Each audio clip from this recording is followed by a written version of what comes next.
அண்ணா,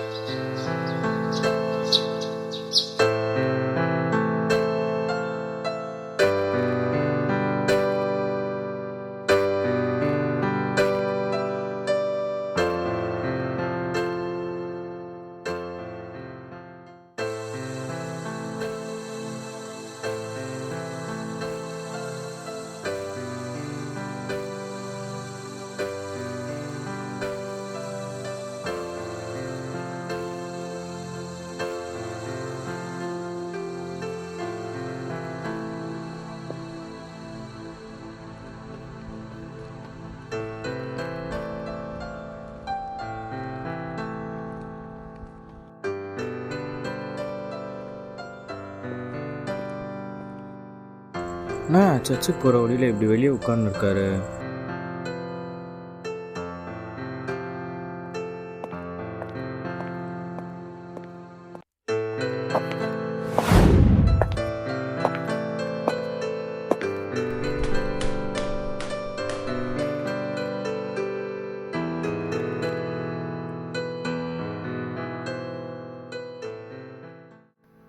ஐயா, சாப்பிட்டீங்களா?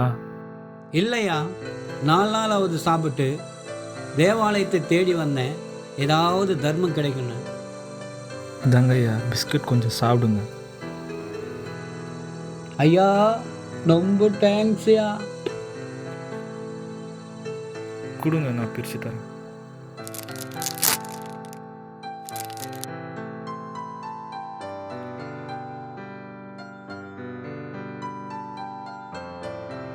நான் அத்தாரம் பார்க்கலாண்ணா.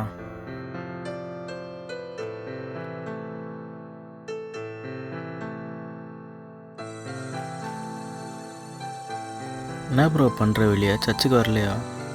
ஆண்டவராகிய இயேசு கிறிஸ்து பற்றி சொல்லிட்டு இருக்கேன்டா. என்ன ப்ரோ சொல்கிற? ஆமாடா பிரதாப், ஒவ்வொரு வாட்டியும் நான் இவரை கிராஸ் பண்ணும்போது எனக்கு ஒரு மாதிரியாக ஃபீல் ஆகுதுடா. பிரதாப்பே, உனக்கு ஞாபகம் இருக்காடா, நம்ம ஐயா ஒரு வாட்டி மெசேஜ் கொடுத்தாரு 1ஆம் தேதி. இல்லையே, நான் இன்னைக்கு வரவே இல்லையே. நான் வந்தேன்டா அந்த அதிகாலை சர்வீஸுக்கு. அப்போ ஐயா ஒரு வசனம் சொன்னார்ரா, வில்சன் ஐயா. என்ன சொன்னார்னா, உங்கள் ஒருவனாகிய சிறிய பிள்ளைக்கு எதை செய்தீர்களோ அதை எனக்கே செய்துன்னு சொல்லிட்டு இருந்தார்ரா. அந்த வசனம் தான்டா எனக்குள்ள ஒரு மாதிரியாக உறுத்திட்டே இருக்கு. என்னதான் நம்ம நீட்டாக டெஸ்ட் பண்ணிட்டு நம்ம சர்ச்சுக்கு போனாலும், இல்லை இன்ஸ்ட்ருமெண்ட்டை நான் வாட்சாலும், ஆண்டவர் உள்ளே இருக்கிற நீ நினைக்கிறியா? ஆனால் இவரை பார்க்கும்போது எனக்கு ஆண்டவர் வெளியே இருக்கிறான்னு தான்டா ஃபீல் ஆகுது. ஏன்னா அவரை போல் நம்ம இருந்தால் என்னடா பண்ணியிருப்போம்? இதுவே ஆண்டவராகி இயேசு கிறிஸ்துவாக இருந்தால் என்ன பண்ணியிருப்பார்?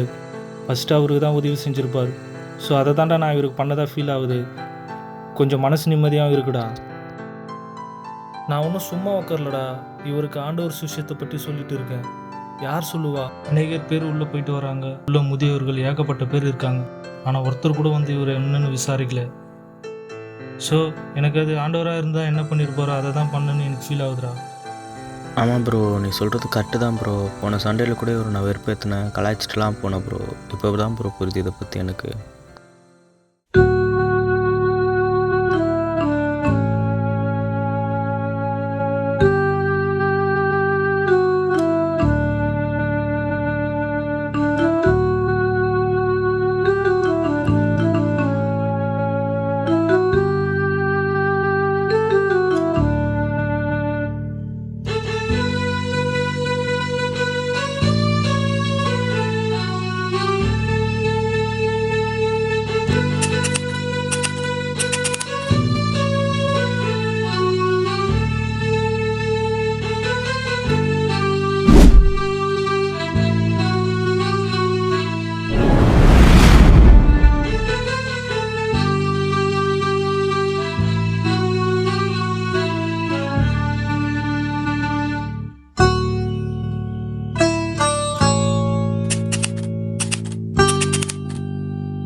உன்னிடத்தில் நீ அன்பு கூறுவது போல பிறரிடத்திலும் அன்பு கூறுவாயாக.